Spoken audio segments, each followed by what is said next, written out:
More injured. CBS News correspondent Juan Vasquez is on the scene in Caracas.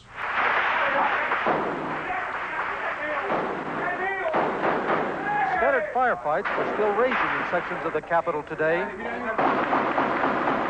The soldiers exchanged fire with a sniper for the better part of an hour as armored cars threaded their way through the narrow streets of this working-class neighborhood to surround the building.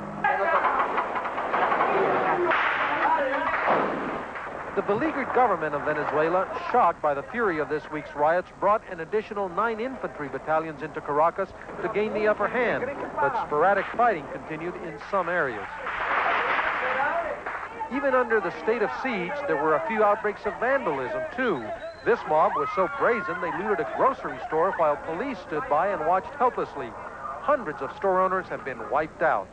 It was a popular mutiny, said the owner of this burned-out hardware store. Now, I'm left with nothing. The government claimed most of the city was under control, except for a few pockets of resistance. The rioting was sparked by price increases designed to help Venezuela repay its huge foreign debt.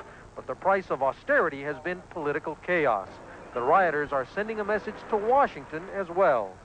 The rigid position of U.S. government has been the main factor that has created all these tensions in the relations between creditors and debtors.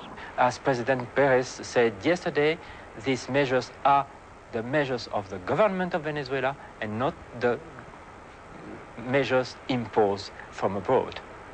The riots left much of the capital looking like a huge garbage dump that could take weeks to clean up. Cleaning up the political and economic mess will take longer. Until this week, Venezuela was considered the region's showcase democracy. The fear of other Latin American leaders is that if this sort of political violence can happen here, it can happen in their countries as well.